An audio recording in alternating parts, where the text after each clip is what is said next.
Église avec la nouvelle vision, un nouveau message dans cette Église du réveil de la République démocratique du Congo. Est-ce que cela est possible? Qui est censé enseigner ces nouveaux messages? Qui est censé essayer d'orienter le peuple de Dieu? Parce que ça fait plus de 60 ans depuis que la République démocratique du Congo a eu son indépendance. Est-ce que l'Église de Dieu est indépendante ou soit il faut avoir une direction que tout le monde est censé suivre? Je vous avais annoncé que aujourd'hui, nous allons recevoir pour vous, une fois de plus, l'évêque général de l'Église du réveil de la République démocratique du Congo, l'écrivain David Paul Olangui, le fils biologique du couple Olangui.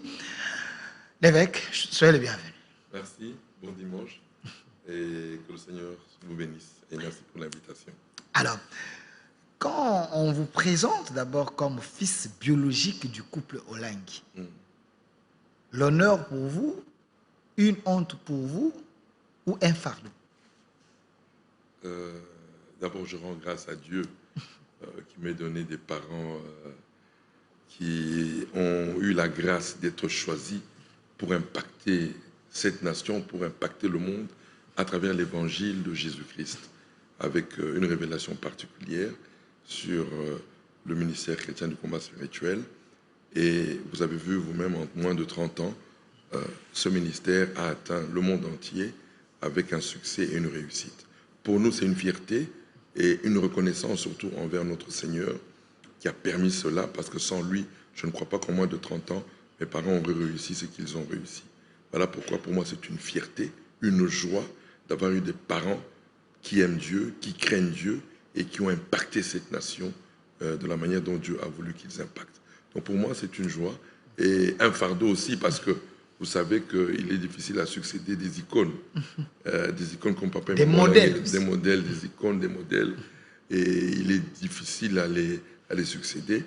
Mais nous croyons que la même grâce que le Seigneur leur a accordée, il va nous accorder à nous qui avons eu la grâce de continuer leur héritage, que ce soit des enfants spirituels ou des enfants biologiques. Parce qu'en réalité, on est bien sûr enfants biologiques, mais il fallait d'abord entrer dans la destinée spirituelle de leur mandat pour pouvoir diriger cette institution. Parce que je crois que si j'étais resté mondain, ma place ne serait pas dans cet héritage. Mais la grâce que nous avons eue, Dieu nous a aussi appelés spirituellement pour pouvoir continuer l'œuvre. Et je rassure et je vous dis que la grâce que nous avons eue ici, nous, tous les 7 enfants Olangui, c'est de connaître le Seigneur et de suivre la trace de nos parents. Et je crois que c'est plus, maintenant nous sommes plus leurs enfants spirituels que biologiques. Alors, évêque général de l'Église du réveil du Congo, les récits entre vos mains, vous et les représentants légaux, M. Ejiba. Avant de parler de l'Église du Congo, le message, les ambitions que vous avez, ainsi de suite, mais c'est important parce que quand j'ai annoncé que j'allais vous recevoir, les questions sont tombées de partout. Et l'Église du réveil n'est pas seulement au Congo, hein, donc même ailleurs, les gens s'identifient en vous. Mais il y a des questions, je recoupe toutes ces questions. Les gens doutent un peu de votre chrétienté. J'aimerais aujourd'hui que vous puissiez aider les gens à comprendre. Ils ont d'abord dit, votre manière ou votre façon ou la manière qu'on vous a installé dans l'église de votre père ou dans l'église de vos parents, ce n'était pas accepté par tout le monde. Et des deux, vous n'avez pas les charismes de porter ces fardeaux, ces combats spirituels. Des trois, l'homme a encore ces vieux démons. Il est un peu colérique. Il n'est pas... son tempérament n'est pas approprié à la mission du couple Olangui. Face à toutes ces questions, vous vous dites quoi? En tout cas, d'abord, merci pour cette franchise, pour ces questions. Premièrement, d'abord, Dieu n'a jamais mandaté ses enfants dans un service qui lui appartient, c'est-à-dire représenter le royaume des cieux. Parce que nous représentons le royaume des cieux, nous venons avec un message du royaume des cieux. Et un message du royaume des cieux ne peut pas être donné par la chair. Non. Voilà pourquoi Jésus-Christ dit ceci, juste au moment avant de son ascension, après sa résurrection, il dit à ses disciples, nous les avons vus pendant 3 ans. Aucun disciple n'était converti pendant 3 ans. Aucun apôtre n'était converti pendant les 3 ans du ministère terrestre de Jésus-Christ. C'est vrai ça? Oui, pourquoi? Parce que la mission, Jésus-Christ est le premier homme-dieu qui est apparu. Donc, il est venu avec un message du royaume des cieux en tant qu'homme-dieu. Quand il vient, il donne un message. Un message qui vient d'en haut ne peut être annoncé, proclamé que par des hommes qui viennent d'en haut. Et voilà pourquoi qui dit viennent d'en haut, dit la présence d'en haut dans les hommes. Et la présence d'en haut, Jésus-Christ nous l'a promis par quoi? Par la présence du Saint-Esprit. Voilà pourquoi pendant les 3 ans-là, aucun apôtre n'avait reçu la puissance du Saint-Esprit. Voilà pourquoi même le plus grand des apôtres, le plus grand capé des apôtres, Pierre, a régné Jésus-Christ. Alors qu'il a vu les miracles de Jésus, il a vu comment Jésus a enseigné. Mais au moment critique, au moment de la persécution, il a régné Jésus-Christ devant une petite fille, une jeune fille. Pourquoi? Parce que la divinité n'était pas encore en lui pour pouvoir assurer le mandat que Jésus lui avait confié. Mais Jésus ne lui a pas retiré le mandat. Jésus connaissait les faiblesses de Pierre. Mais il lui a annoncé déjà son mandat, pas par rapport à lui, mais lui, Jésus voyait déjà, comme il est l'alpha et l'oméga, lui voyait déjà la fin de Pierre. Il savait qu'après ma mort et ma résurrection, Pierre recevrait la plénitude de ma présence pour pouvoir assumer le mandat que je lui ai donné. Mon frère Delphin, Dieu ne choisit pas ceux qui sont forts. Et chaque fois que Dieu a choisi des gens, il les a choisis dans la faiblesse pour démontrer que c'est lui qui construit l'homme quand il le place. Avec Jésus, c'est quoi le problème? Les gens ne comprennent pas. La transformation commence dans le mandat.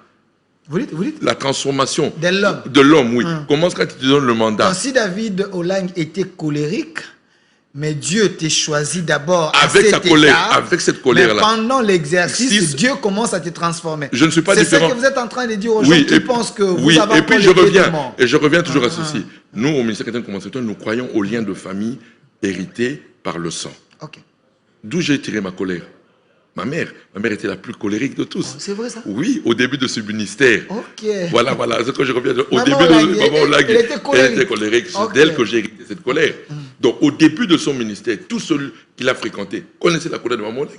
Mais vers la fin, et en plein milieu de son ministère, on a vu la douceur se manifester en elle, on a vu la compréhension, on a vu le pardon, on a vu... C'est-à-dire que c'est une évolution. Dieu ne nous prend pas parce que nous sommes parfaits.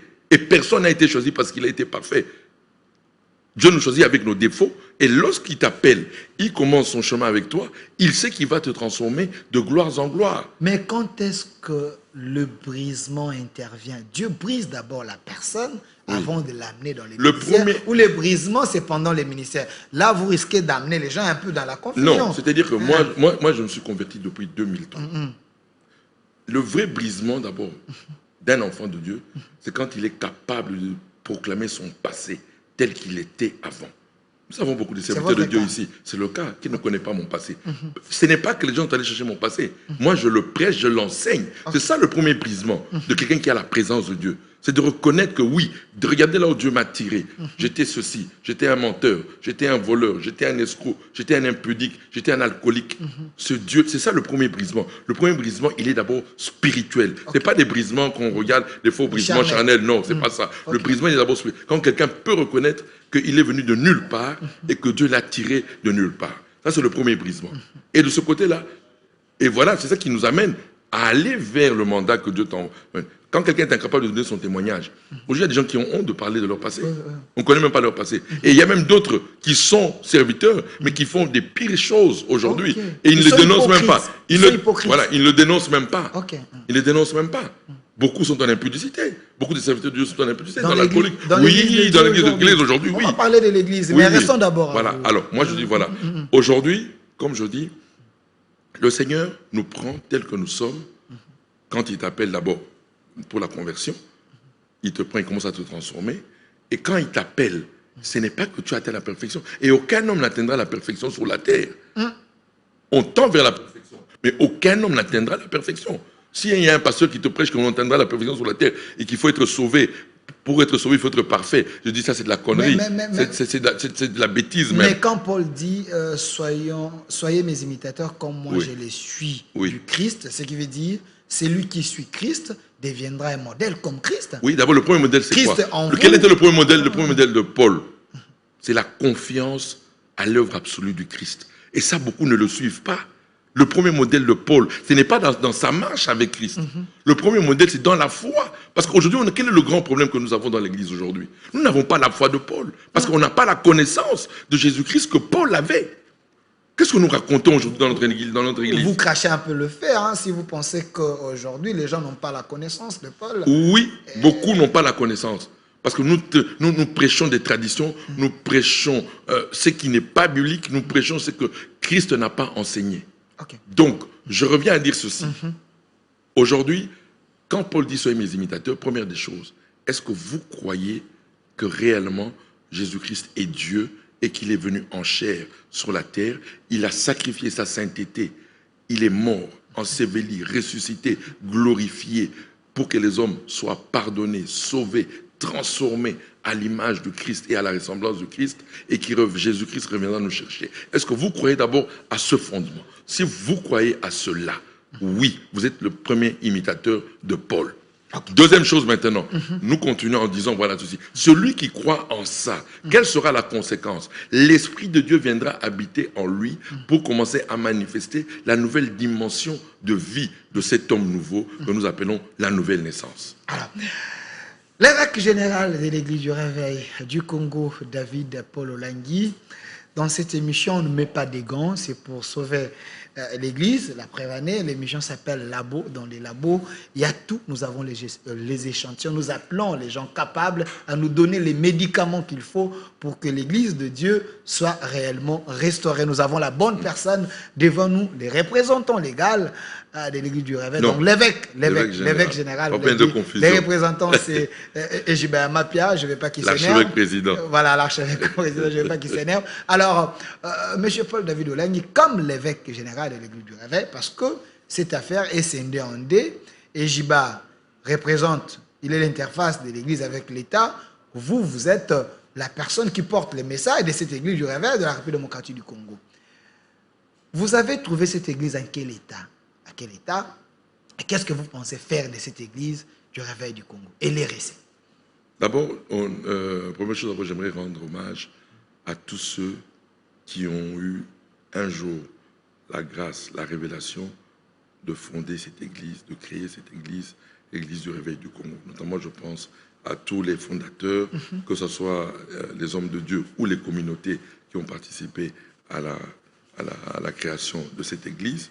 Et je leur rends un grand hommage parce que c'était la volonté de Dieu et ils ont accompli un travail énorme. Et tous ceux qui ont conduit cette Église, notamment le premier d'entre nous tous, l'archevêque général, Kankenza, que je salue au passage. Un homme très intelligent, mais très contesté aussi. Pendant 18 ans, il a amené cette institution là où il a amené. Je rends hommage aussi au général Sonny Kafuta. Un homme très humble, pour sa faveur et pour tous ses conseils que nous ne cessons de mettre en application. Et nous rendons hommage aussi à l'évêque général honoraire de Dokamba. Honoraire déjà? Oui, il est honoraire. Oui, j'ai vu une lettre circuler. Apparemment, l'évêque de Do voulait rebondir sur la chose. Mais qu'est-ce qui a fait que l'homme puisse déposer sa démission rapidement? Mais il est enfant. Non, d'abord, ça prouve que quand on est enfant de Dieu, l'esprit est en nous et l'esprit prend souvent le dessus, même devant des passions, même devant certaines contre-volontés que nous pouvons avoir par la chair. Mais quand on est enfant de Dieu, il y a un moment donné, le Saint-Esprit prend le dessus sur la chair. Et nous rendons grâce à Dieu parce que le Saint-Esprit a pris le dessus sur la chair de l'évêque général et nous sommes heureux du dénouement qui a eu lieu. Oui. Besoin de l'histoire, loin de moi de créer des polémiques. À un moment, vous avez dit c'était un falsificateur. Vous pensez qu'il avait l'esprit d'erreur? Il était hanté par les démons pour essayer un peu de faire un coup d'État. On le fait tous. Essayer un peu de faire un coup d'État, les récits selon les cantons. Non, je dis ceci. Je ne pourrais pas...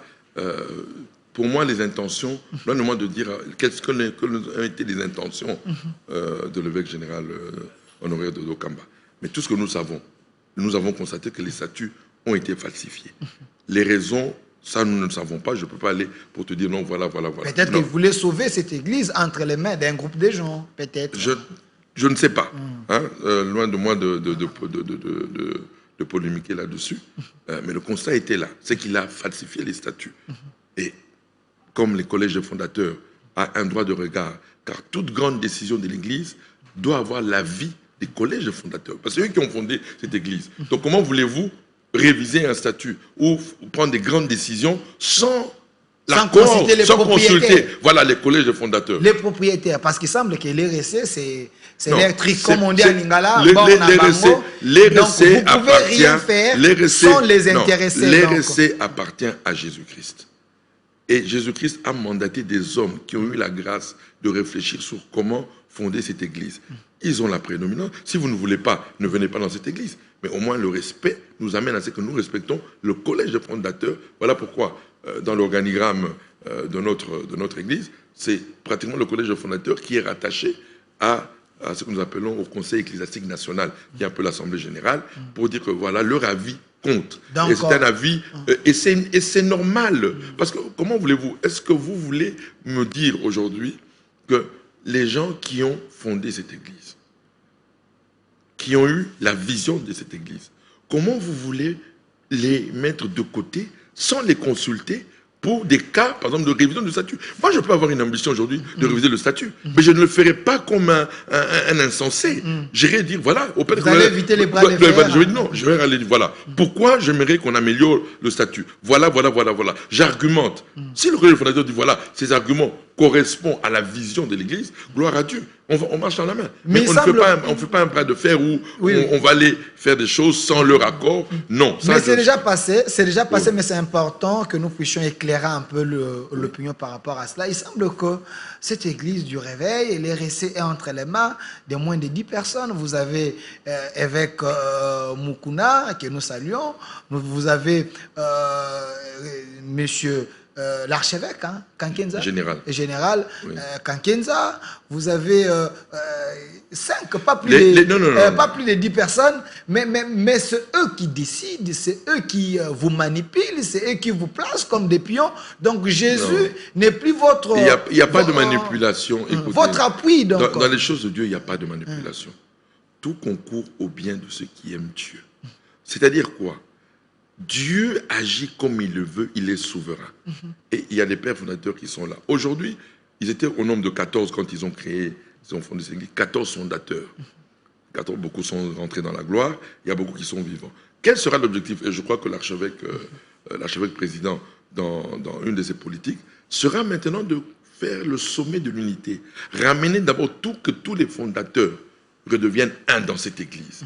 Parce que c'est nécessaire. Et je crois que nous n'allons pas avancer s'il n'y a pas le sommet de l'unité. Voilà pourquoi nous prêchons, nous disons, nous voulons le sommet de l'unité avec tous les pères fondateurs. Aujourd'hui, ce soir, je profite de ce plateau pour dire à tous les pères fondateurs, notamment le général Sonika Fouta, qui est un des pères fondateurs, l'évangéliste Kizamina, qui est un des pères fondateurs. Aujourd'hui, nous voulons, avec sous la houlette du représentant légal, l'archevêque président, nous voulons le sommet de l'unité. Et j'y vais à ma pierre. Nous voulons le sommet de l'unité. Et nous sommes pour le sommet de l'unité. C'est ainsi qu'une fois que le collège de fondateurs retrouvera tout le monde au sein de ce collège de fondateurs, nous irons de l'avant. Mais quand vous chassez les gens dans les récits, les cas de Mapassa Bamolimo, à moins que je me trompe, il a été chassé parce que ils étaient en désaccord avec vous. C'est ça l'unité que vous voulez? Non, l'unité, non. Personne ne sera chassé, mais nous voulons des hommes. Je prends le cas de non, je dis ceci, nous voulons des hommes. Et les autres? Non, personne ne sera chassé. Nous voulons le sommet de l'unité. Tout le monde est le bienvenu à ce sommet de l'unité. Même Mapassa qui est un des fondateurs, qui est un des fondateurs et qui a toute sa place. Personne, je crois que qui peut le chasser parce qu'il est fondateur. Mais il y a Monsieur Bravo. Maintenant, le problème c'est quoi? Monsieur Bravo, non, maintenant nous disons ceci. Dans le comité des sages. Nous disons ceci. Voilà. La lettre de Dodo Kambé là. Vous êtes membre fondateur. C'est que vous aimez cette institution parce que vous l'avez fondée, malgré les divergences qu'on peut avoir. Vous aimez cette institution. En tant qu'aîné et en tant que père, parce que le serviteur de Dieu Mapassa, est un père, parce qu'il est père il est fondateur de cette église. Est-ce que tu peux me conseiller, aujourd'hui, si moi je suis en désaccord, un père va me conseiller, allons faire autre chose. Ça n'a pas de sens. Au contraire, tu dois me discipliner, tu dois me ramener à la raison pour dire accepte. Accepte. C'est comme quand le général Soni nous avait dit, voilà, arrêtez, laissez tomber. On a accepté. Voilà quelqu'un de bon sens. Okay. Il n'a pas voulu engager de guerre. Donc, et puis le général Soni pouvait se dire, on va faire notre plateforme. Okay. Et beaucoup déjà allaient le suivre. Parce que déjà, il a de l'aura, il a des personnes derrière lui, et nous tous, on l'aurait suivi. Donc, Mapassa voulait créer des RSC, créer un autre mouvement. Non, mais parce qu'il voilà pourquoi il a signé la loi de Fort. Il semblerait. Vous l'avez réglé ses comptes. Il semblerait. Non, on n'a pas réglé des comptes. Il est toujours le bienvenu, mais qu'il revienne au bon sens. Comme fondateur ou comme membre simple? Mais il est fondateur, qui peut l'exclure comme fondateur? S'il revient, il peut siéger. Il est fondateur parce qu'il est dans le statut.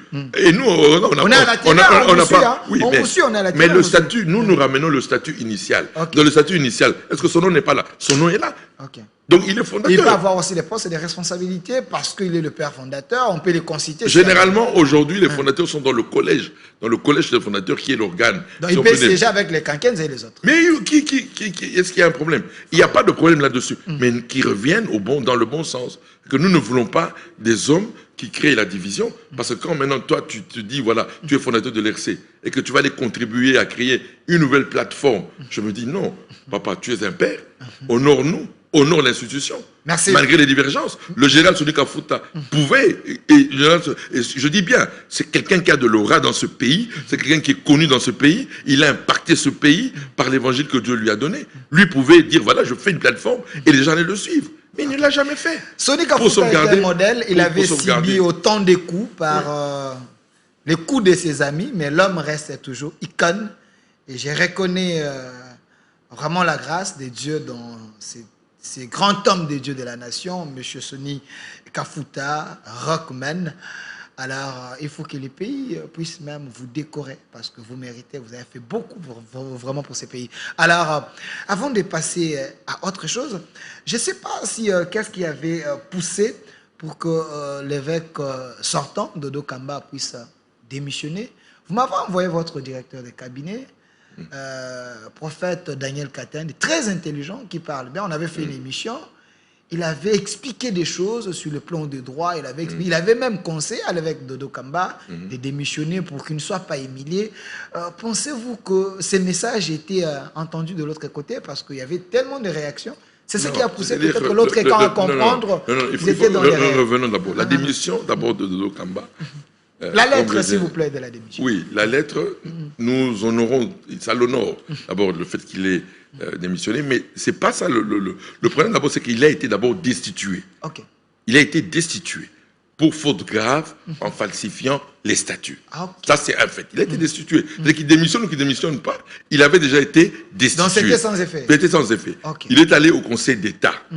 Parce que quand tout a été entériné et que je salue au passage la ministre d'État Rose Mutombo de la Justice, ministre de la Justice et garde-sceau, pour réellement qu'elle a compris que l'État, elle a démontré réellement que nous sommes dans un État de droit, un État où réellement la démocratie aujourd'hui, grâce à son Excellence le Président de la République, Monsieur Félix Antoine Tshisekedi Tshilombo, aujourd'hui, nous sommes dans un état de droit. Et nous avons vu, parce que si l'État s'était immiscé dans des affaires internes de l'Église, là, je vous dirais, voilà, état de droit, c'est juste en parole, mais en pratique, il n'y a pas d'état de droit.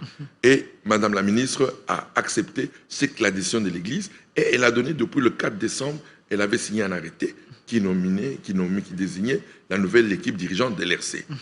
Il y a eu contestation au niveau du Conseil d'État, de l'arrêté, au niveau du Conseil d'État, et le Conseil d'État a tranché. Quelle était la réponse du Conseil d'État? D'abord, la réponse a été d'abord qu'on suspend d'abord les effets de l'arrêté. On suspend l'arrêté. On ne suspend pas l'arrêté, mais on suspend les effets de l'arrêté. Et après, maintenant, le Conseil d'État a donné sa décision définitive. Elle a rejeté toutes les demandes de l'évêque général Dodo Kamba. Donc, il n'avait plus le choix. Il ne pouvait plus. Donc, voilà pourquoi ça l'honore. Comme je vous avais dit la fois passée, toute décision de justice nous fera, et ça, là, j'apprécie l'attitude de l'évêque général de Dokamba, parce que là, maintenant, il s'est soumis à l'État. Comme le Conseil d'État a décidé autrement de sa volonté, il a accepté de partir. Et votre directeur de Donc cabinet? ça l'honore, et puis nous lui disons, il est toujours membre de l'Église du Réveil du Congo. Lui n'est pas chassé. Hein. S'il vient, vous allez lui donner la place d'honneur. Mais il est évêque général, honoraire. Okay. Donc il y a dans le Conseil des sages, il a sa place. En tant qu'honoraire, il a sa place dans le Conseil des sages. Voilà. Prophète Daniel Katende, très piquant, votre directeur de cabinet. Il faut donner des responsabilités aux jeunes. Hein. Vraiment, vous avez fait un bon choix. Il avait très bien expliqué dans cette émission. Je pense que ça a produit les effets. Alors, parlons maintenant de l'RSC avec général David Paul Olangui, fils biologique du couple Olangui. Qu'est-ce que vous pensez faire de cette église RSC? Quelles sont vos ambitions? Donc, les ambitions, d'abord, nous allons laisser la primeur à son éminence, l'archevêque président, le représentant légal de notre institution. Bientôt, il va vous donner la politique générale de notre église, bientôt le plan d'action de notre église. Ça ne va plus trop tarder parce que nous sommes dans les conseils à bulles de dernière minute. Et je crois que je lui laisserai la primeur. Il n'est pas trop aussi, hein, il est trop dans les noirs. Oui, On ne sent pas sa présence sonore comme Dodo Kamba. Il parlait, il représentait l'église un peu partout. Il avait managé cette église. Nous sommes des légalistes. Nous sommes des légalistes. L'évêque Ejiba, le représentant Ejiba, il est un peu... non, il est légaliste. Il faut comprendre. Les gens qui sont légalistes ne sont pas des aventuriers. Vous dites Les gens qui sont légaux. Donc il y avait des aventuriers? Il y a beaucoup des aventuriers. Des gens qui parlent beaucoup pour ne rien dire. Ok. Dieu nous a donné la sagesse avec le représentant légal, l'archevêque président, qui ne parle que lorsqu'il y a possibilité d'abord de parler et avec les faits. Pas venir vous raconter des histoires. Aujourd'hui, tout est clair. Vous allez le voir en action. Parce que maintenant, il n'y a plus de contestation possible. Il attendait que toute l'affaire judiciaire de l'Église se prenne fin pour pouvoir maintenant s'affirmer comme étant le représentant légal de l'Église. Et vous allez le voir bientôt. J'aimerais bien le recevoir dans cette émission. Vous le recevrez. Parler avec lui. Oui. Alors, monsieur David Paul Olangui, l'évêque, j'aimerais bien alors que vous puissiez nous donner quand même les grandes lignes de ce que vous pensez faire de cette église avec le message. Parce que récemment, vous étiez à Kisangani. Oui. C'était pourquoi... J'étais invité à une conférence que je salue par le bishop Malela qui organise une grande conférence École Béret. Et j'étais le speaker de cette conférence. Et ça, nous avons été bénis par là. J'aimerais dire qu'est-ce qui se passe en ce moment. Parce que les enjeux sont tellement énormes. Nous sommes en train de comprendre une chose. Ce pays appartient à Dieu. Le Congo. Le Congo. Et Dieu a une institution qu'il a chargée de représenter sa pensée sur la terre. C'est l'Église. L'Église de Jésus-Christ, qui est une et indivisible. Quand je parle de l'Église de Jésus-Christ, elle est une et indivisible, c'est tout le monde qui est dedans. Tout celui qui croit à la mort et à la résurrection de Jésus-Christ fait partie de l'Église universelle, l'Église une et indivisible de Jésus-Christ. Nous devons comprendre aujourd'hui que c'est nous qui détenons aujourd'hui, comme je l'ai toujours dit, le détonateur du développement de cette nation. Si l'Église passe à côté, elle maudit la nation. Voilà pourquoi, première des choses, nous militons pour l'unité de l'Église, par laquelle nous allons amener la nation congolaise à vivre réellement la promesse que Dieu avait donnée à cette nation. Le pays où coule le lait et le miel, c'est la RDC. Le pays béni, c'est la RDC. Et c'est le pays par lequel Dieu va répandre sa pensée pour ce temps du soir dans le monde. Alors, beaucoup de gens pensent que la guerre de l'Est, c'est la guerre du cobalt. Les gens pensent que c'est le Rwanda. Le Rwanda nos minéraux, les gens pensent que le Rwanda, c'est le Rwanda. Le Rwanda n'est pas l'ennemi de la RDC. Et je le répète. Vous n'êtes pas politique, hein, vous ne connaissez pas le rouage. Hein. Restez dans votre champ. Je dis pourquoi je dis ça. Pourquoi je dis ça? Non. Je sais, tu comprends ma réflexion. Le Rwanda n'est pas l'ennemi de la RDC. L'ennemi de la RDC, c'est Satan. Vous dites? C'est Satan l'ennemi de la RDC. Pourquoi? Pourquoi? Satan comprend bien le projet prophétique de cette nation. Et il veut empêcher à tout prix que ce projet prophétique que Dieu a pour cette nation se manifeste. Voilà pourquoi la guerre, il utilise les guerres physiques pour déstabiliser cette nation qui a un projet prophétique. Tu comprends? Okay. C'est-à-dire quoi? Chaque nation qui a un projet prophétique avec le Seigneur a toujours été combattue de manière physique par des guerres. Toute nation qui a... C'est biblique ce que vous êtes en train de dire? Oui. Okay. Voilà pourquoi Israël, commençons par Israël, qui a eu plusieurs ennemis autour d'elle. Parce qu'elle était quoi? La nation élue, choisie pour véhiculer la pensée de Dieu sur la terre. Et depuis la venue de Jésus-Christ, toutes les nations qui ont eu, à un moment donné de leur histoire, d'avoir été choisies par Dieu pour véhiculer sa pensée. Parce que depuis que Jésus-Christ est venu, c'est par Jésus-Christ que Dieu véhicule sa pensée sur la terre. Et il a choisi des nations à différentes périodes, différents temps, pour véhiculer sa pensée par son Église. On va aller brièvement. Nous commençons quand Jérusalem, quand Israël rejette Jésus-Christ. Et pourtant, Israël avait été créé pour la venue du Christ. Et le plus grand de tous a été rejeté. Et vous avez vu comment Israël, pendant 2000 ans, a vagabondé, parce qu'elle a rejeté celui pour lequel elle a été créée. Israël a été créé pour la venue du Christ, pour la venue du Messie. Mais quand le Messie est arrivé, non, la manière dont il est arrivé, il est né dans une étable, il est né quelque part dans Bethléem, qui était la ville la plus misérable d'Israël. On ne pouvait pas croire que c'est de là d'où viendrait le Messie. Ils ont tout oublié, ils ont rejeté le Messie. Et pendant 2000 ans, Israël a vagabondé jusqu'à aujourd'hui. Elle subit les conséquences de ce rejet, d'avoir rejeté celui pour qui elle a été fondée. Maintenant, quand Jésus a dit, vous m'avez rejeté, je vais aller visiter d'autres nations. Et chaque nation qui a récupéré Jésus-Christ a dominé le monde. Nous commençons par l'Asie mineure, parce qu'après, quand Israël rejette Jésus-Christ, il se réfugie en Asie mineure. L'Asie mineure, c'est la Turquie d'aujourd'hui, dont nous voyons toutes ces villes de Galate, de Philippe, d'Éphèse, tout ça. Aujourd'hui, quand les gens vont en Turquie, ils visitent ces villes-là. Alors, c'était le centre du monde. Pourquoi? Parce qu'ils avaient reçu l'évangile de Jésus-Christ. Quand l'église d'une nation proclame Jésus-Christ, elle bénit sa nation sur tous les points de vue. Elle domine politiquement, militairement, socialement, économiquement. Et quand vous rejetez Jésus-Christ, Dieu aussi vous rejette et il va chercher ailleurs une nouvelle nation. Et Rome a récupéré, et nous avons vu comment Rome a dominé le monde jusqu'à les nommer, à désigner tous les rois de l'Europe ont été désignés par l'Église catholique. L'Église catholique désignait des rois. Elle dirigeait le monde. Alors, quand Rome aussi a rejeté Jésus-Christ, parce que quand vous rejetez Jésus-Christ, c'est pas la manière dont maintenant vous vivez, vous oubliez, parce que la gloire, généralement, quand vous êtes dans la gloire, vous oubliez Dieu. Et c'est toujours ça. Vous cherchez Dieu, Dieu vous élève. Quand vous êtes élevé, vous oubliez Dieu et c'est le déclin qui n'est pas loin. Et Rome a subi ça. Dieu s'est réfugié aussi en Espagne et au Portugal. Toujours avec l'Église catholique. Les gens qui disent que l'Église catholique n'a pas béni le monde, je suis désolé. Dieu a eu une grande...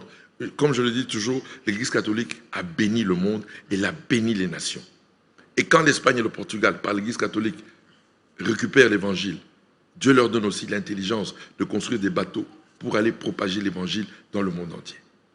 Et quand l'Espagne et le Portugal aussi sont dans la gloire, dans l'abondance, je sais que les gens ne comprennent pas, toutes ces nations ont été les États-Unis de leur époque. Parce que Jésus-Christ était le centre, la fondation de leur nation. Quand Jésus-Christ est la fondation d'une nation, vous allez dominer le monde. Et l'Espagne et le Portugal ont dominé le monde. Eux aussi, à un moment donné, la gloire, parce que la gloire, le problème de la gloire, on oublie souvent Dieu quand on est dans la gloire. Okay. Et l'Espagne et le Portugal aussi ont subi la même chose que Rome, que l'Asie mineure, qu'Israël, et Dieu s'est réfugié en Allemagne. Et en Allemagne, c'est là où maintenant il y a eu la grande réforme protestante avec Martin Luther, où c'était au même moment de la Renaissance, où il y a eu une nouvelle histoire du monde par l'Allemagne. Et nous avons vu comment Dieu a béni l'Allemagne, notamment avec l'invention de l'imprimerie par Gutenberg, parce que Dieu savait qu'avec Martin Luther, la Bible serait démocratisée maintenant, que tout le monde allait lire la Bible. Parce qu'à l'époque de l'Église catholique, c'était que les initiés qui lisaient la Bible en latin.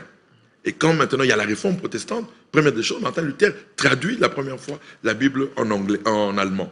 Et celui qui traduit la Bible en allemand, Dieu savait qu'il fallait l'imprimer. Et Dieu donne l'intelligence à Gutenberg d'inventer l'imprimerie.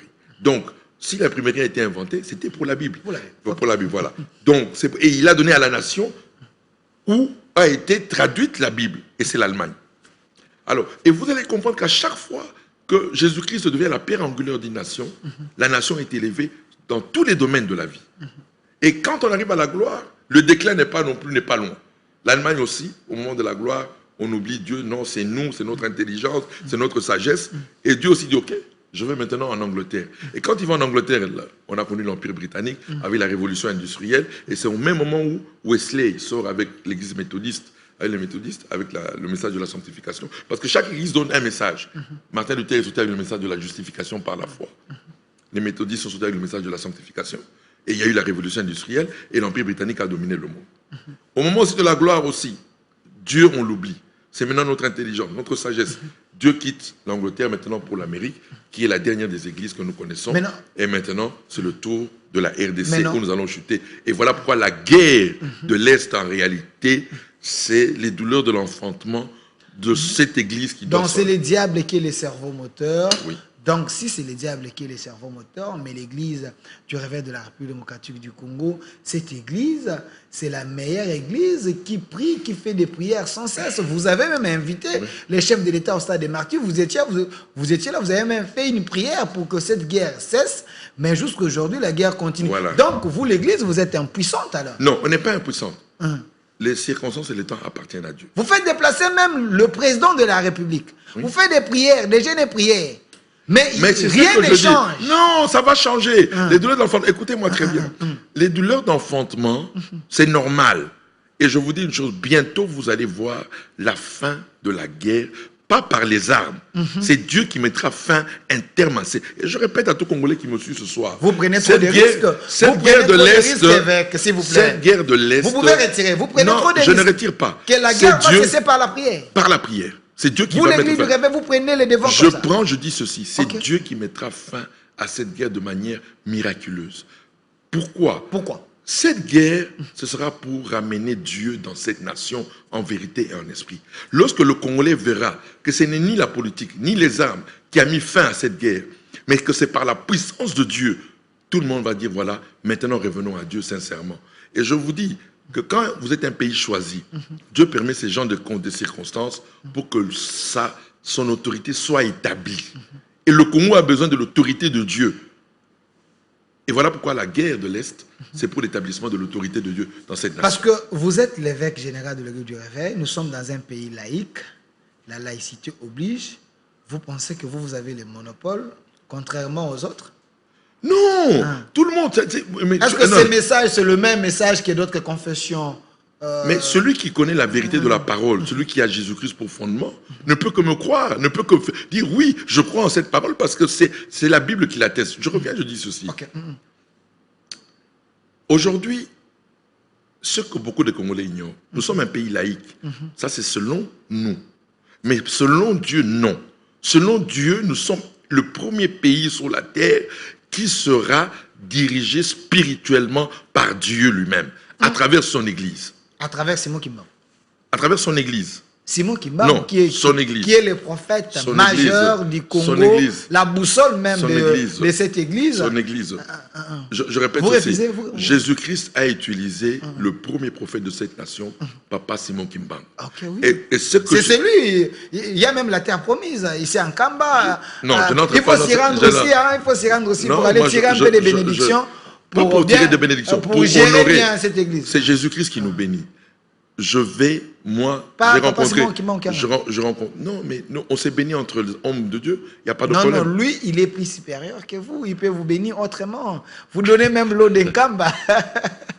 Je n'entre pas dans ces polémiques. Je n'entre pas dans ces polémiques parce que je respecte beaucoup le prophète Simon Kimbangu et tous ceux qui le servent aujourd'hui dans l'église de Jésus-Christ. La laïcité, c'est sur les papiers, mais l'église... Voilà, c'est-à-dire que l'église a un rôle à jouer dans cette nation. Ce qui va se passer dans cette nation, c'est ce que je calque aujourd'hui un peu avec la nation iranienne.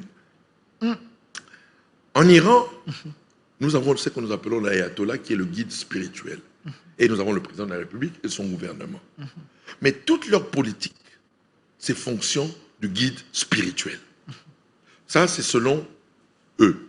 Mais nous, par rapport à la parole du Christ, comme l'Église catholique jadis, qui... tout gouvernement européen suivait la politique de l'Église catholique. L'Église était consultée, c'est l'Église qui donnait qui la primait politique, un peu. qui donnait sa politique. Voilà, vous allez faire ça, vous allez faire ça, vous allez faire ça, conformément à la parole. Vous voulez ramener ça au Congo, vous voulez Oui, du pas réveil? nous, c'est Dieu qui ramènera ça. Parce que Dieu maintenant veut montrer de quoi il est capable de faire, surtout avec l'Afrique qui a tant souffert, qui a tant connu de pauvreté, qui a tant connu des médiocrités, qui a tant connu des choses ténébreuses. Dieu maintenant veut ramener sa gloire à travers l'Afrique et à travers la RDC. L'évêque David Paul Olagne, vraiment, je vous regarde en face, je vous affronte. Oui. Vous prenez trop de risques dans cette émission aujourd'hui. Votre église n'est pas même organisée. Il n'y a même pas l'unité de la Nous ne foi. parlons pas de l'église. Non, tu vois, le problème, c'est que toi, tu vois. Non, il n'y a même pas l'unité de la foi. Non, l'église du réveil d'abord. Non. Il n'y a même pas l'unité de la foi, mais vous. C'est-à-dire quoi? Comprenons le temps dans lequel nous sommes. À chaque fois que Dieu veut agir, il y a un premier principe qu'il fait toujours. Ok. Là où ça ne marche pas, il restaure d'abord. Donc, la phase de l'Église, tout ce qui s'est passé dans l'Église aujourd'hui, c'est pour sa restauration. Ok. Notamment sa restauration par la connaissance. Parce que la première des restaurations, c'est la connaissance. Tu parles de l'unité. Pourquoi nous sommes divisés aujourd'hui? Pourquoi? C'est la bonne question. Voilà, nous sommes divisés aujourd'hui pour une simple raison. Chacun qui a reçu un appel a eu une grâce particulière. Oui, oui. Maintenant, le fait qu'on n'ait pas compris à quoi devait servir cette grâce particulière, chacun a fait de sa grâce particulière le fondement de la foi. Ok. Il n'y a pas eu constellation des étoiles. C'est-à-dire que, je donne un exemple. Prenons le cas de la première prédication de la Pentecôte. Ok. Pierre sort. Pourquoi? Il y a eu une Pentecôte, c'était quoi? Le parler en langue. Quand le Saint-Esprit est descendu, les apôtres et les 120 disciples qui étaient dans la chambre haute ont commencé à parler dans de nouvelles langues. Et quand ils parlaient dans les nouvelles langues, c'était des langues que les gens comprenaient. Il y avait des Arabes, il y avait des Romains, il y avait tout le monde qui était là. Et chacun entendait les gens qui n'avaient jamais été à l'école parler de leur langue et adorer Dieu dans leur langue. Et ils se sont approchés. Alors, quand ils se sont approchés, Pierre n'a pas prêché le parler en langue. Alors qu'il aurait pu dire, voilà, vous voulez parler en langue, il pouvait prêcher ça. Mais ce n'était pas ça l'objectif. Le parler en langue a servi d'appât pour que les gens s'approchent des 120 disciples. Et quand le parler en langue a servi d'appât, ils se sont approchés. Pierre a dit, voilà, maintenant écoutez. Écoutez quoi? Le message de l'unité qui est quoi? Jésus-Christ. Il n'a prêché que Jésus-Christ. Sa mort et sa résurrection. Et quand il a fini de prêcher ça, ils se sont posé la question, alors, maintenant, qu'allons-nous faire? Oui, la première conséquence de la mort et la résurrection de Jésus-Christ, c'est la repentance. Repentez-vous. Ok. Il n'a pas mis l'accent sur le parler en langue. Il a parlé de l'origine du parler en langue, qui a été l'œuvre du Christ, la mort et la résurrection du Christ. Mais aujourd'hui, dans le mouvement pentecôtiste charismatique, chacun a fait de sa particularité le fondement de la foi. Il ne prêche que ça. Donc, c'est-à-dire que si tu parles en langue dans ton église, tu ne prêches que le parler en langue. Si c'est la guérison, si c'est la guérison, tu ne parles que de la guérison. Si c'est la délivrance, tu ne parles que de la délivrance. Si c'est la prophétie... Il y a même des spécialistes en délivrance, des spécialistes si tu n'as pas compris, ce n'est pas mal.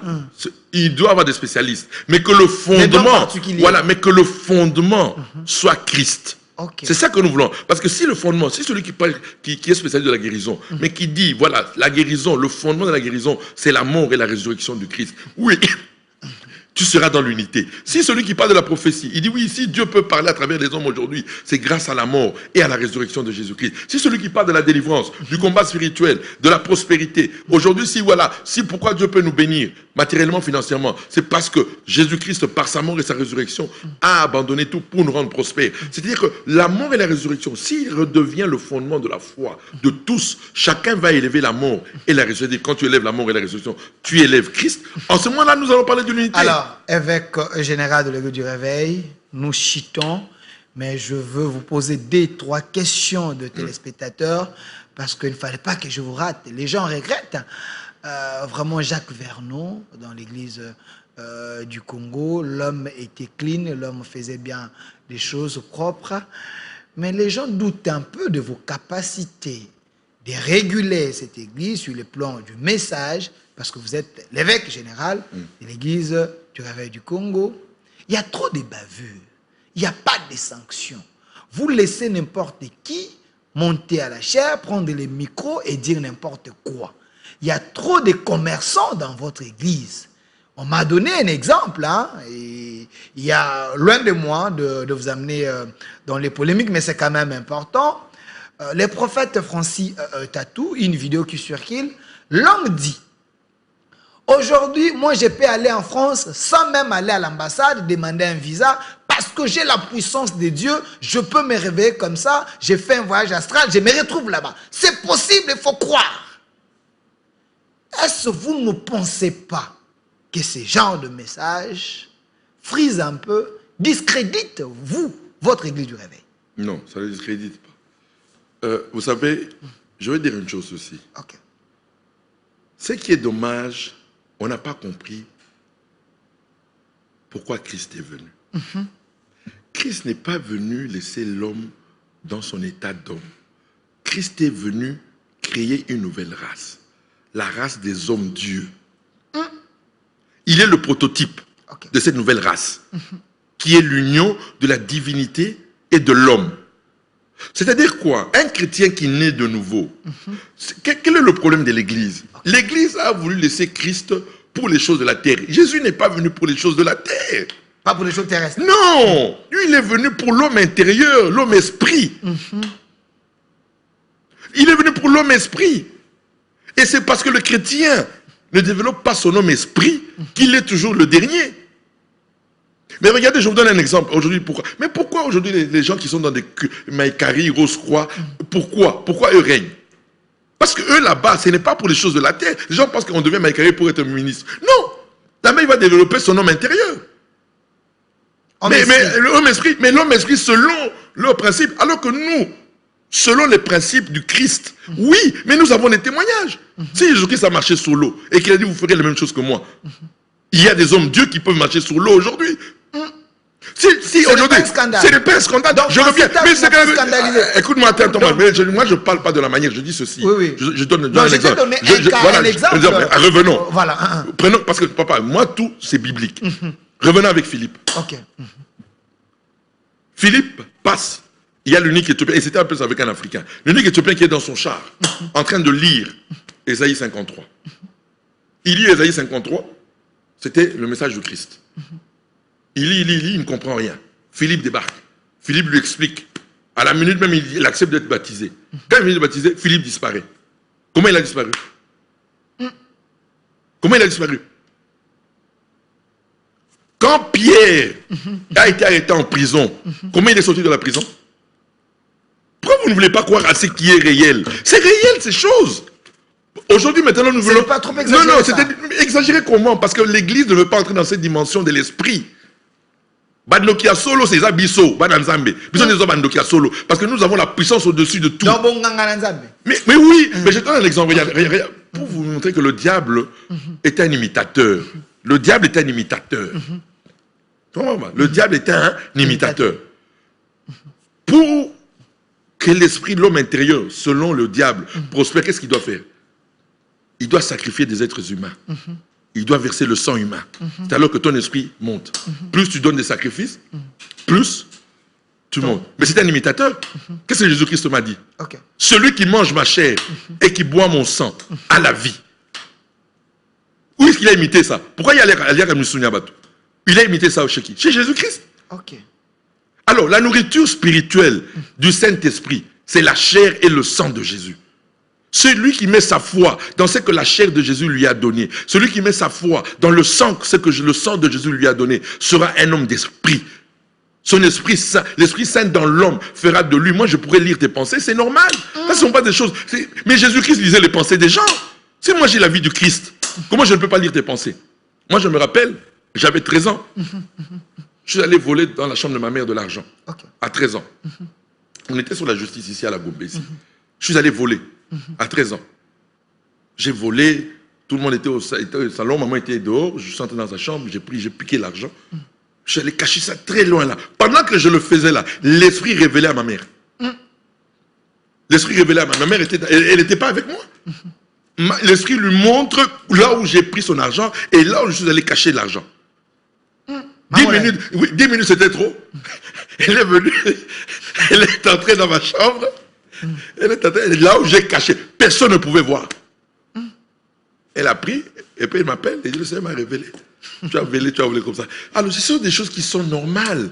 Ça devait être le surnaturel devait être naturel chez les enfants de Dieu. Nous, c'est nous qui devions donner même le pouvoir. En disant, faites attention, n'allez pas par là. La guerre, le Seigneur nous a révélé. N'allez pas là-bas. La guerre, voilà, ils sont là-bas. C'est nous, si on était réellement dans le surnaturel. Alors, qu'est-ce qui fait que nous devons maintenant ramener. Niveau? Pourquoi? Parce que la croix de Jésus, qui est le fondement du surnaturel réel de Dieu, n'est plus le fondement de la foi. C'est-à-dire la chair du Christ et le sang du Christ. Quand nous annoncerons cette parole, le Saint-Esprit sera heureux de manifester la divinité sur la terre. Vous vous portez garant d'amener cette église à ce niveau. Oui, mais tu m'as reçu la fois passée. Quel était le titre de mon livre? Christ crucifié, la faveur absolue de la RDC. C'est la croix, le surnaturel passe par la croix. Sans la croix, il n'y a pas de surnaturel. Le surnaturel divin passe par la croix. C'est le seul autel que Dieu a établi pour répandre sa nature. Merci. Évêque général David Paul Olangui, on est vraiment à la fin. Je vais vous laisser 3 minutes pour dire le mot de la fin. Oui. Et chers Congolais, vous êtes en train de nous suivre partout. Laissez vos commentaires sur les liens YouTube. Laissez vos commentaires. Ces plateaux, c'est votre plateau. Vous pouvez nous appeler. On peut également vous recevoir pour essayer un peu d'aller dans les labos, parler et offrir des bonnes choses à l'Église et au Congo. Le mot de la fin. On retient quoi de votre passage? Regardez la caméra. En tout cas, merci beaucoup Delphine de nous avoir invités. Je suis venu simplement dire à tout Congolais, le Seigneur connaît notre nation, la RDC. C'est la nation du 21e siècle choisie par l'éternité pour manifester la gloire de Dieu sur la terre. Et c'est l'Église qui a cette charge de faire entrer la RDC dans sa destinée. N'ayez pas peur de la guerre de l'Est. C'était un moyen uniquement pour établir Dieu dans cette nation. Ce n'est pas pour le cobalt, ce n'est pas pour l'or, ce n'est pas pour le coltan, comme les gens veulent le croire, ceux qui sont physiques. Mais ceux qui sont surnaturels comprennent que c'est Satan qui est derrière cette opération pour que la RDC, par son Église, n'entre pas dans sa destinée. Donc soyez fermes, nous sommes vers la fin. Ce sont les douleurs de l'enfantement. Je suis venu donner un espoir, de l'espérance à quelqu'un, à un Congolais, de ne pas se décourager. Le Congo est sur la voie de la réussite, sur la voie du succès.